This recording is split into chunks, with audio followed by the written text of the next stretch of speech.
I'm sure you've heard the news. Another grocery store in your town has closed its doors for good. But what's something people don't know about these bankrupt American grocery chains? For generations, grocery stores have been the backbone of American communities. Places where neighbors gathered, families shopped for the week ahead, and local economies thrived. From the corner markets of the 1950s, where store owners knew every customer by name, to the sprawling supermarkets of the early 2000s, these aisles have witnessed the changing tides of American life.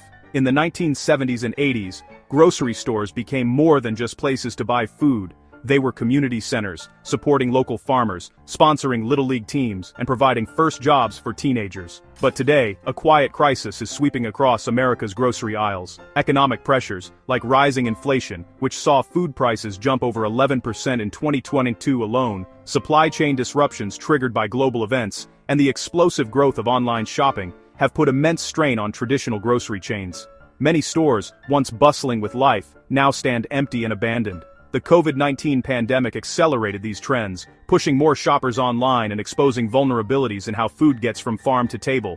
In 2025 alone, over 7,000 grocery and retail stores shuttered their doors, leaving entire communities scrambling for alternatives. The loss of these stores isn't just about empty shelves, it's about lost jobs, weakened local economies, and the erosion of a vital community hub. In some towns, the closure of a single supermarket meant the loss of dozens of jobs and a sharp decline in local tax revenue, forcing schools and public services to make painful cuts. Nearly 30 million Americans now live in food deserts, forced to travel miles just to buy groceries. For the elderly, families without cars, and those in rural areas, this crisis means more than inconvenience. It's a daily struggle to access fresh, affordable food. In some rural counties, residents must drive over 20 miles to reach the nearest supermarket. Food pantries and mobile markets have tried to fill the gap, but the need often far outpaces the help available. Today, we're looking at the top 10 American grocery chains that went bankrupt, and the lessons they leave behind. Their stories reveal not just the challenges facing the industry, but the profound impact on the communities they once served.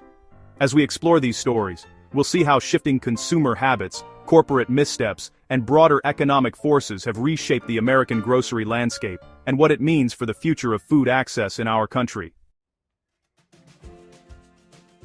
As we begin our countdown of American grocery chains that went bankrupt, we start with a true New York legend, Fairway Market. Fairway's story began in 1933, when Nathan Glickberg opened a small fruit and vegetable stand on the Upper West Side of Manhattan. What started as a humble family-run business quickly became a cornerstone of the neighborhood, known for its fresh produce, fair prices, and a no-nonsense New York attitude. By the 1950s, Fairway had expanded into a full grocery store, and by the 1970s, the Glickberg family's hands-on approach and commitment to quality set Fairway apart, making it a destination for both everyday shoppers and culinary professionals.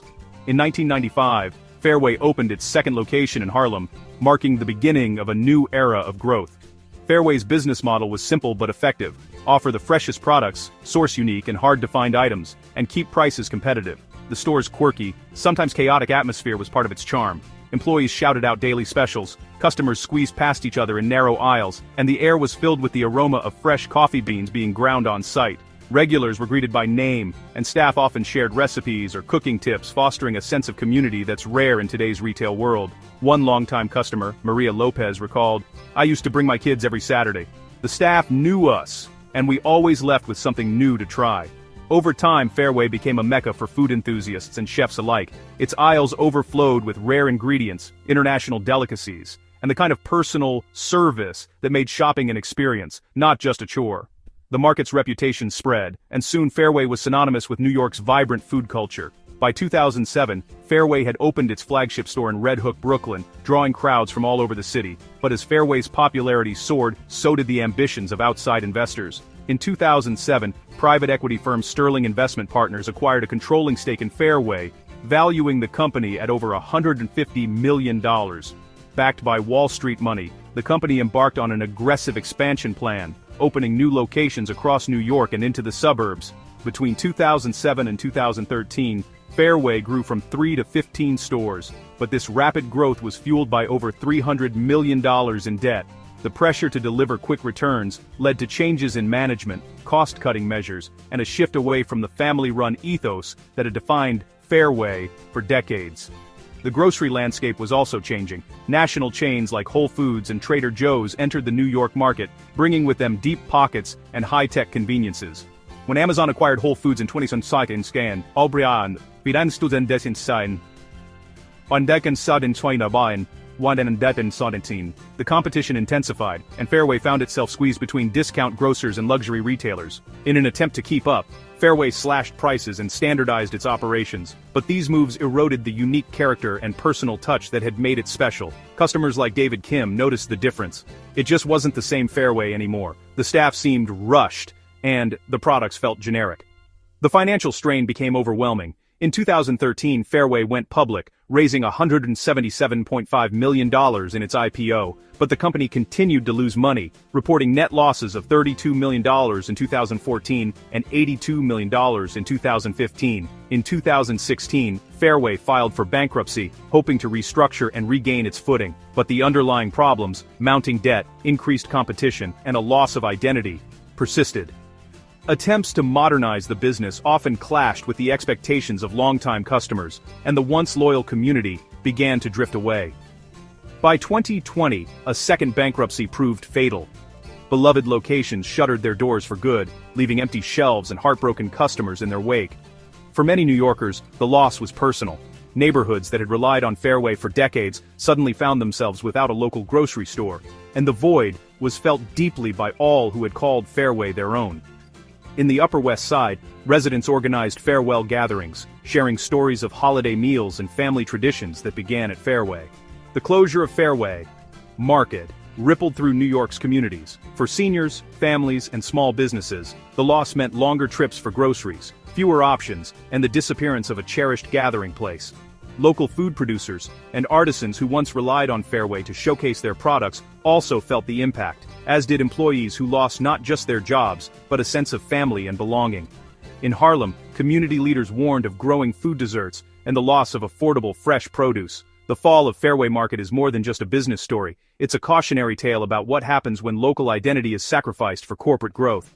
Longtime customers mourned not just the loss of a store, but the disappearance of a cherished community space, a place where memories were made and traditions passed down.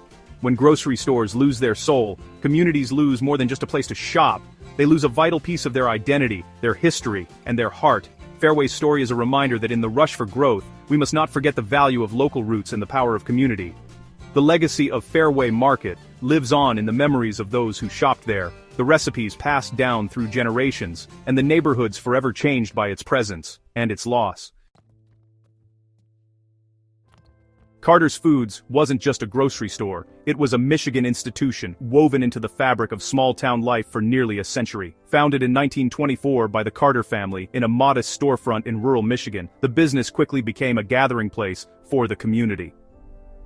In those early days, the Carters would hand-deliver groceries to neighbors in horse-drawn wagons, and the store's reputation for fairness and friendliness spread by word of mouth. By the 1940s, Carter's had expanded to several towns, each new location run by a member of the extended family, ensuring that the personal touch remained at the heart of the business. Generations of Michiganders grew up with Carter's Foods as a constant in their lives. The store was where families did their weekly shopping, but it was also where kids bought penny candy after school, where local farmers dropped off fresh eggs and produce, and where the community gathered for holiday events. My first job was at Carter's, stocking shelves after school, recalls former employee Tom Granger. Mr. Carter would always ask about my grades and remind me to help the older customers carry their bags. It felt like family. Carter's was more than a business, it was a cornerstone of community life. The store sponsored Little League teams, hosted bake sales, and donated food to local food banks. Every Thanksgiving, Carter's would put together baskets for families in need, remembers longtime customer and single mother, Janice Miller. They made sure no one in town went hungry.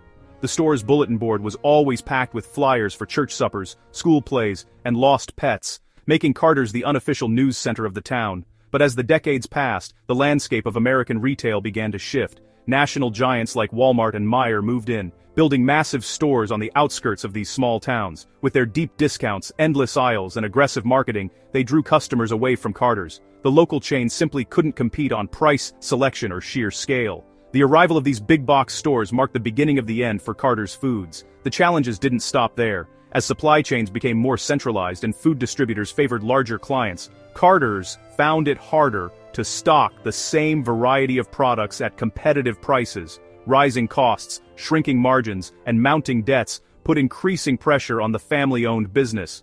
Even loyal customers who cherish the personal touch and community spirit found themselves lured by the convenience and savings offered by the new superstores. Margins shrank, debts mounted, and one by one Carter's stores closed their doors. For many communities this meant losing their only nearby grocery store. Suddenly residents had to travel miles just to buy fresh food or basic necessities. Main streets that once bustled with activity grew quiet, and empty storefronts became a common sight. The loss was deeply personal for many. In the town of Maple Ridge, for example, Carter's had sponsored the annual summer picnic for decades. It was more than a store, recalls longtime resident Linda Thompson. It was where I met my husband, where my kids worked after school, where we all came together after church on Sundays. When the store closed, the town's sense of togetherness faded, and the annual picnic was never quite the same. Former cashier Emily Ruiz remembers the last day Carter's was open in her town. People came in just to say goodbye. There were hugs, tears, and people sharing stories about the store. It felt like we were losing a piece of ourselves. For many employees, Carter's was their first job, and for some, it was their only job for decades. The closure left not just economic hardship, but a sense of displacement and loss of purpose. The impact was especially hard on seniors and families without reliable transportation. For them, a simple grocery trip became a major challenge, waiting for infrequent buses, walking long distances, or relying on neighbors for rides. The loss of Carter's meant more than inconvenience. It brought real hardship and isolation to those already vulnerable. In some towns, volunteers organized carpool groups just to help elderly residents get their groceries, but it was never quite as easy or as neighborly as walking down to Carter's. Local farmers also felt the sting. Carter's had been a key outlet for their fresh produce and goods, supporting the local agricultural economy. With the stores gone, farmers lost a vital partner, and their unsold crops became a symbol of the changing times. Carter's was the only store that would take my tomatoes, says farmer Bill Jensen. Now, I drive twice as far, and still can't sell half my harvest. For many, the closure meant the end of a tradition of local food and mutual support. The collapse of Carter's Foods is a stark reminder of how vulnerable regional chains are. In a world increasingly dominated by retail giants, small businesses struggle to survive as the playing field tilts ever more in favor of the big players, leaving communities with fewer choices and less resilience. The loss of Carter's was not just a business failure, it was a blow to the spirit of small-town Michigan. When local stores like Carter's disappear, it's not just about losing a place to shop. The social fabric of entire towns begins to unravel, and the sense of community that once defined these places fades away, leaving behind empty streets and a lingering sense of loss. For many, the memory of Carter's Foods is a bittersweet reminder of a time when community mattered most, and of what's lost when the heart of a town is allowed to fade away. In the years since Carter's closed, some towns have tried to fill the void with farmers markets, food co-ops, or new independent grocers, but nothing has quite matched the warmth and connection that Carter's brought. For former employees and loyal customers, reunions and shared stories keep the memory alive. As one former manager put it, Carter's wasn't just where we worked or shopped, it was where we belonged. Pantry Pride started in the 1940s as a discount grocer, focusing on low prices, self-service, and no-frills shopping, a model that resonated with post-war families seeking value and convenience. By the 1970s, the chain had grown to hundreds of stores across the East Coast and Florida, becoming a familiar name in American households. Pantry Pride's business model relied on high volume and low margins, with a focus on private label products and basic groceries. For decades, this formula worked. But as the grocery industry shifted in the late 1970s and 1980s, the company failed to adapt to changing consumer expectations for variety, fresh foods, and in-store experience. Instead of investing in store upgrades, technology, or expanding product lines, Pantry Pride's leadership doubled down on aggressive expansion. They took on massive debt to acquire other struggling chains, believing that bigger was better. This risky strategy left the company financially overextended and unable to modernize its core stores. Meanwhile, competition was intensifying. Supermarket chains like Publix and Safeway were innovating with fresh bakeries, delis, and wider selections. Retail giants like Walmart and Target entered the grocery market with supercenters, offering one-stop shopping, lower prices, and modern amenities that Pantry Pride couldn't match. The company's failure to invest in store improvements, technology, and customer experience led to declining sales. As debt mounted, stores began closing quietly, one by one. thousands of employees lost their jobs, and loyal customers were left searching for alternatives as their neighborhood stores disappeared. The slow collapse of Pantry Pride is a classic example of how a once successful business model can become a liability if leadership fails to recognize and respond to industry changes. In the grocery business, standing still is fatal. The market moves fast, and those who don't evolve are left behind. Pantry Pride's story is a reminder. Survival means listening to your customers, embracing change, and always moving forward with the times. Their downfall stands as a warning to any retailer who believes past success guarantees a future. Jitney Jungle was more than just a grocery store. It was a Southern institution, deeply woven into the fabric of daily life across Mississippi, Alabama, and neighboring states. Founded in 1919 by three enterprising brothers, the chain pioneered the self-service grocery concept in the region, allowing customers to browse aisles and select their own goods at a time when most stores still relied on clerks to fetch items. This innovation quickly set Jitney Jungle apart, and the store became a fixture in small towns and cities alike. For generations, families made weekly trips to their local Jitney Jungle, where friendly cashiers greeted them by name, and the sense of community was palpable. The store sponsored Little League teams, supported local charities, and even hosted holiday events, making it a true gathering place for Southern communities. Jitney Jungle was more than a business. It was a cultural cornerstone, a place where Southern traditions were celebrated, and neighbors became friends. Its stores were often the backdrop for family milestones, from first jobs to holiday shopping, and its presence was felt in everything from church picnics to local parades. As the decades rolled on, Jitney Jungle expanded steadily, opening new locations and acquiring smaller chains throughout the South. By the 1980s, it had become one of the largest privately owned grocery chains in the region, employing thousands and serving millions. The company prided itself on its Southern hospitality, competitive prices, and commitment to local suppliers. Jitney Jungle's expansion was not just about business growth, it was about spreading a uniquely Southern approach to service and community. The chain's stores became landmarks in towns from Jackson to Mobile, and its reach extended into the heart of rural communities, where it often served as the only major grocery option for miles. Jitney Jungle's advertisements, featuring local families and familiar faces, became a staple in Southern newspapers and radio, reinforcing its role as a trusted neighbor. But beneath the surface, the grocery industry was changing. National chains were growing rapidly, bringing with them economies of scale and aggressive pricing strategies that put pressure on regional players like Jitney Jungle. In the late 1990s, Jitney Jungle made a fateful decision. Hoping to compete with the growing giants, the company underwent a leveraged buyout, taking on massive debt to finance the acquisition of Delchaumes, another Southern grocery chain. The move was intended to strengthen Jitney Jungle's market position, but instead, it left the company financially overextended.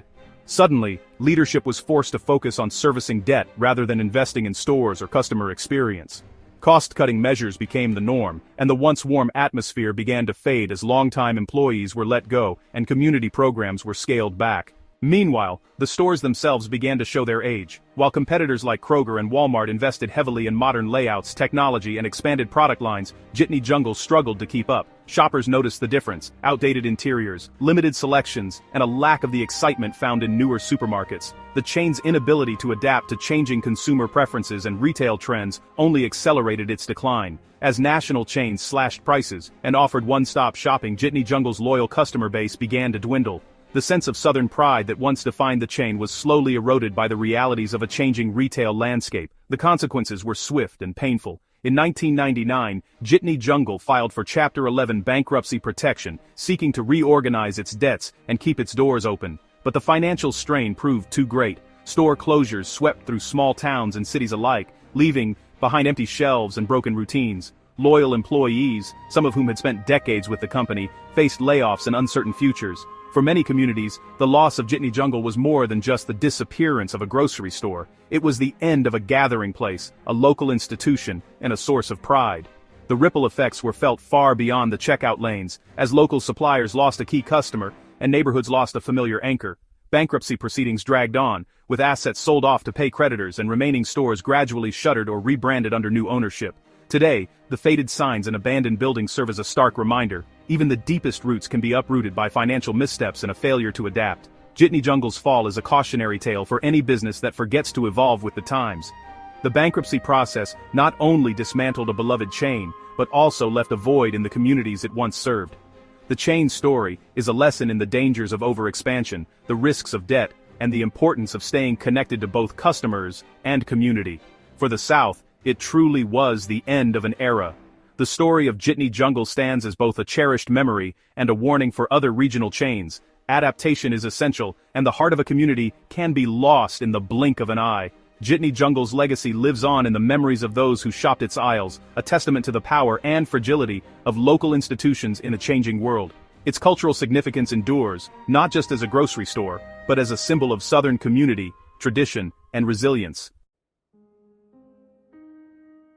Ultra Foods burst onto the scene with a bold promise, offering the lowest prices in the market. Their deep discount strategy was aggressive and uncompromising, featuring rock-bottom prices on staple goods, frequent promotions, and weekly specials that undercut even the most established competitors. This approach quickly attracted throngs of budget-conscious shoppers, making Ultra Foods a go-to destination for families looking to stretch every dollar. The chain's business model relied on aggressive price cuts, minimal frills, and high-volume sales. Ultra Foods offered a no-nonsense shopping experience, bare-bones decor, limited customer service, and a focus on efficiency. They positioned themselves as a fierce competitor to traditional supermarkets, betting that sheer volume would offset razor-thin margins. For a while, this gamble paid off, and Ultra Foods became a favorite among bargain hunters. But the grocery landscape was changing fast. Retail giants like Walmart and Aldi ramped up their own discount operations, bringing massive buying power and global supply chains to the table. These larger chains could leverage their scale to negotiate better deals with suppliers, invest in technology, and offer even lower prices, making it nearly impossible for Ultra Foods to keep up on price alone. The competition was relentless, and Ultra Foods found itself squeezed from all sides. Meanwhile, rising operational costs, everything from rent and utilities to wages and transportation, further eroded Ultra Foods' already slim profits. The cracks began to show, shelves went unstocked, store maintenance slipped, and the shopping experience suffered. Loyal customers started to notice the decline, voicing frustrations over empty aisles, longer checkout times, and a lack of variety. As the financial strain mounted, Ultra Foods tried to fight back with even deeper discounts and clearance sales, but it wasn't enough. Rumors of closure began circulating among shoppers and employees. Within months, the company announced it would be shutting down locations, and soon after, Ultra Foods stores across the region closed their doors for good. The closure was swift, leaving loyal bargain hunters scrambling for alternatives, and hundreds of employees suddenly out of work. The downfall of Ultra Foods highlights a key vulnerability of extreme discount models. They're highly sensitive to market shifts and economic pressures. Without the cushion of higher margins or diversified offerings, even a slight uptick in costs or a dip in sales can be catastrophic. Many customers express disappointment and nostalgia, recalling how Ultra Foods had once been their lifeline for affordable groceries. In the grocery business, long-term sustainability, balancing savings with quality and service, matters just as much as low prices. Ultra Foods' story is a cautionary tale for any retailer chasing the lowest price at all costs, and a reminder that customer loyalty can be hard to regain once trust is lost.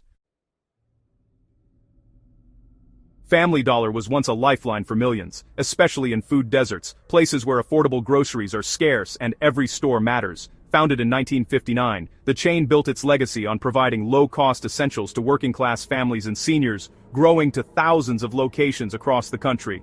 But by 2022, years of underinvestment in store maintenance, staffing, and supply chain oversight had left Family Dollar vulnerable.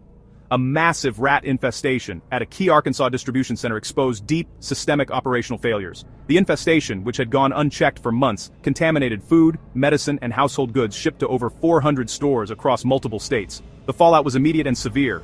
Family Dollar was forced to close over 400 stores, recall thousands of products, and leave shelves empty in communities that depended on them most. For low-income families and seniors, the sudden loss of access to affordable essentials turned food insecurity into a daily crisis. Employees faced abrupt layoffs, uncertain futures, and the stigma of working for a company in crisis. Health inspectors found evidence of unsanitary conditions, including dead rodents, droppings, and contaminated products, sparking a public health emergency. The scandal not only damaged Family Dollar's reputation, but also highlighted how neglecting basic operational standards, like pest control, regular inspections, and employee training, can quickly escalate into a crisis that endangers entire communities. The broader impact was felt by employees who lost their jobs overnight, local suppliers who saw contracts canceled, and neighborhoods left without a reliable source of affordable groceries. For discount retail chains, the lesson is clear. Operational shortcuts and cost-cutting at the expense of safety and quality can have devastating consequences, not just for the business, but for the people who rely on them every day. When grocery stores like Family Dollar fail, the consequences ripple far beyond the balance sheet, threatening the health, stability, and legacy of entire neighborhoods and the people who call them home. Marsh Supermarkets was once a cornerstone of the Midwest, known for its friendly service, fresh produce, and deep community roots. For decades, families relied on Marsh for their weekly groceries and local events. At its peak, Marsh operated over 100 stores and employed thousands, generating hundreds of millions in annual revenue. But everything changed when a private equity firm acquired the chain in 2006 for $325 million. The new owners used aggressive financial engineering, loading Marsh with over $200 million in debt and extracting value through management fees and sale-leaseback deals. Their focus shifted to short-term profits, with little regard for long-term stability or the company's legacy. Cost-cutting measures swept through the company. Employee hours were slashed, benefits reduced, and experienced staff were let go. Suppliers, many of them local, faced delayed payments or canceled contracts as Marsh struggled to manage its mounting debt. The once welcoming atmosphere began to fade, replaced by uncertainty and low morale among workers and partners alike. Customers quickly noticed the difference. Shelves were often bare, favorite products disappeared, and familiar faces behind the counter were gone. Local suppliers lost a vital source of income, and the sense of community that set Marsh apart was eroding. As financial pressures mounted and debt payments became unmanageable, Marsh was unable to recover. Bankruptcy soon followed, forcing dozens of stores to close, leaving suppliers unpaid, and entire towns without their trusted grocer. The collapse of Marsh Supermarkets devastated employees, customers, suppliers, and communities alike. It stands as a cautionary tale about the dangers of prioritizing financial engineering and profit over people, stability, and local connection. Dominick's opened its doors in 1918, founded by the DiMatteo family in Chicago's Little Italy. What started as a modest corner store quickly blossomed into a beloved local chain, known for its authentic Italian offerings and deep roots in the community. Dominick's was famous for its fresh, baked Italian breads, homemade sausages, and imported cheeses, delicacies that drew crowds from across the city. The store's aisles were filled with local produce, specialty pastas, and family recipes passed down through generations. For many Chicagoans, Dominick's was the place to find ingredients you couldn't get anywhere else, and the staff often knew customers by name. When Safeway acquired Dominick's in 1998, the chain's unique local flavor began to fade. Corporate policies replaced family recipes, and familiar faces disappeared as management changed hands. The store's once vibrant atmosphere grew sterile, and longtime customers felt the difference immediately. The new ownership struggled to compete with other Chicago favorites like Jewel Osco and Mariano's, as well as big-box retailers like Walmart and Target, who were expanding aggressively into the grocery market. Dominick's lost its edge as a specialty grocer, and its connection to the community weakened. As Dominick's lost its identity, sales plummeted. Shoppers who once felt at home now went elsewhere, drawn by the variety and prices at competitors. The chain's inability to adapt to the changing retail landscape, combined with the loss of its signature offerings, led to a steady decline. Eventually, every Dominick's location shuttered its doors, leaving behind empty storefronts and broken routines. The closure hit Chicago hard. Residents mourned not just the loss of a store, but the disappearance of a community hub that had shaped their neighborhoods for decades.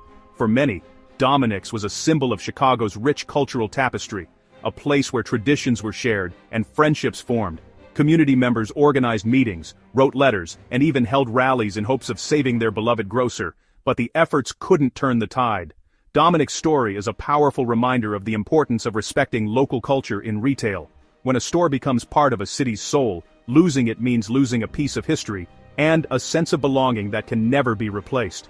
While new businesses have moved in and the community continues to evolve, the memory of Dominick's and its unique offerings still lingers in the hearts of Chicagoans, a testament to the lasting impact of a truly local grocery store. When Tesco, the UK's largest grocery retailer, launched Fresh and Easy in the US, it aimed to bring its highly successful British grocery model across the Atlantic. In the UK, Tesco's compact stores, focus on convenience and wide selection of ready-to-eat meals had made it a household name and a dominant force in retail. Tesco believed American shoppers would embrace these same features: smaller store footprints, heavy use of self-checkout, and a strong emphasis on pre-packaged grab-and-go meals.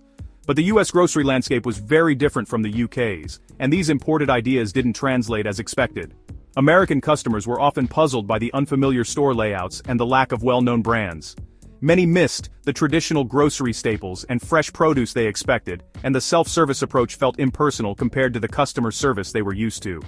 Tesco also underestimated the importance of local tastes and shopping habits. The rapid rollout of stores without first building a loyal customer base or adapting product offerings to regional preferences led to confusion and disappointment. Operational missteps and fierce competition from established American chains only made things worse. Losses quickly mounted, and despite Tesco's global expertise, Fresh and Easy failed to gain traction. The chain's bankruptcy became a high-profile example of how even retail giants can falter when they misread a new market. The lesson? Success abroad doesn't guarantee success at home. Retailers must deeply understand and adapt to local needs, tastes, and traditions, because what works in one country may not work in another.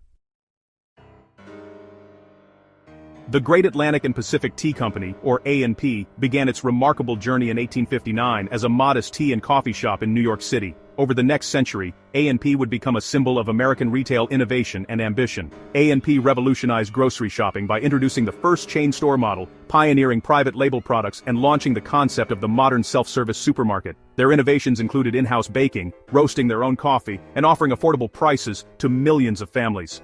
By the 1930s, A&P operated over 15,000 stores, making it the world's largest retailer and a household name for generations. The company's red oval logo became a fixture in towns and cities across America. For decades, A&P set the standard for grocery retail, shaping how Americans shopped and ate. But as the years passed, the retail landscape began to shift. Discount chains, big-box retailers, and changing consumer preferences slowly eroded A&P's dominance. The company struggled to modernize, clinging to old business models as competitors surged ahead. Mismanagement, mounting debt, and a failure to adapt led to a gradual decline. Stores closed, jobs were lost, and the company filed for bankruptcy multiple times, each time shrinking further from its former glory. In 2015, after more than 150 years, A&P shuttered its last stores, marking the end of an era.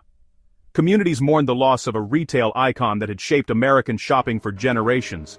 A&P's collapse is a powerful reminder that even the mightiest brands can fall if they fail to adapt to changing times. Its story left a lasting impact on American retail, shaping the evolution of supermarkets and serving as a cautionary tale for future generations. In the end, adaptation is essential for survival, even for giants like A&P. Thin margins, rising costs, and shifting leadership have toppled even the biggest grocery names. But these bankruptcies are just one part of a much larger transformation sweeping across America's food landscape. According to the USDA, over 19 million Americans now live in food deserts, areas with limited access to affordable and nutritious food. Experts warn that this number could rise as more traditional grocery stores close their doors. The expansion of food deserts is reshaping daily life for millions. In many rural and urban communities, access to fresh, affordable food is no longer a given. As traditional grocery stores vanish, families are forced to travel farther, pay more, or settle for less nutritious options.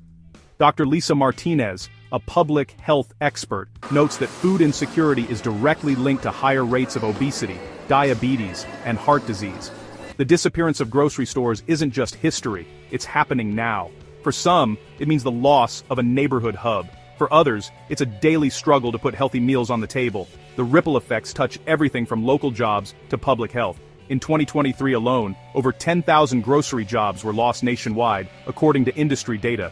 At the same time, new trends are emerging. Farmers markets and local co-ops are stepping in to fill the gaps, while online grocery delivery and curbside pickup are changing how we shop. According to a recent Nielsen report, online grocery sales in the U.S. are projected to reach $250 billion by 2025. Experts like retail analyst Mark Johnson believe that the future of food shopping will be a hybrid of digital convenience and local connection. Health-conscious choices, plant-based diets, and eco-friendly packaging are shaping the aisles of tomorrow. The plant-based food market has grown by over 27% in the last 2 years alone. Technology is streamlining operations but also raising questions about the future of retail jobs and the personal touch of neighborhood stores. Automation can improve efficiency, but we must ensure it doesn't leave workers behind, says labor economist Dr. Priya Singh. Communities are responding with creativity and resilience, starting gardens, supporting local growers, and pushing for policies that ensure everyone has access to good food. Food justice advocates emphasize the need for systemic change, from school nutrition programs to citywide food policy reforms. The story of America's grocery stores is still being written, with every community playing a part. As we reflect on the rise and fall of these grocery chains, it's clear that the American food landscape is in the midst of profound change. The choices we make, where we shop, what we support, and how we come together will shape the next chapter in America's food story. As the landscape continues to evolve, one thing remains certain: the future of food in America depends on all of us. Consumers, businesses, policymakers, and communities working together with innovation, collaboration, and a focus on equity. The next era of American food can be healthier, more sustainable, and more inclusive than ever before. And as we move forward, the lessons of the past and the actions of today will guide us toward a better tomorrow, setting the stage for what comes next. Winn-Dixie was more than just a grocery store. It was a Southern institution, woven into the daily lives of countless families for generations. From its modest start in the 1920s, Winn-Dixie blossomed into a dominant force across the Southeast, its iconic red and white storefronts a familiar sight in towns big and small. But as the grocery industry evolved, Winn-Dixie faced mounting competition from national giants like Walmart and regional favorites such as Publix. The chain, once celebrated for its friendly service and community spirit, struggled to keep up. Modernization lagged, and relentless price wars eroded profits. Financial missteps only added to the pressure. Under the weight of debt and costly acquisitions, Winn-Dixie filed for bankruptcy twice, first in 2005, then again in 2018. Stores closed, jobs vanished, and communities mourned the loss of a beloved staple. For longtime employees like Mary Ellen, who spent over 30 years at the checkout, the decline was deeply personal. "We knew every customer by name. It felt like family," she remembers. Loyal shoppers, too, felt the void left behind. "It wasn't just about groceries. It was where we caught up with neighbors and shared recipes," says James, a customer from Mobile, Alabama. Yet despite its setbacks, Winn-Dixie refused to disappear quietly. The company fought back, remodeling stores, launching new products, and rebranding for a new era. These efforts have kept the Winn-Dixie name alive in hundreds of communities, even as challenges persist. Winn-Dixie's journey is a testament to the resilience and nostalgia that define Southern grocery culture. Its rise and fall mirror the sweeping changes in America's food landscape, a reminder that every supermarket holds stories, memories, and traditions. As the aisles grow quiet or fill with new beginnings, the spirit of Winn-Dixie endures, woven into the fabric of Southern life. Which of these stories resonated with you the most? Have you witnessed a beloved grocery store close in your community? Share your memories and thoughts in the comments below. And let's keep the conversation and the legacy alive.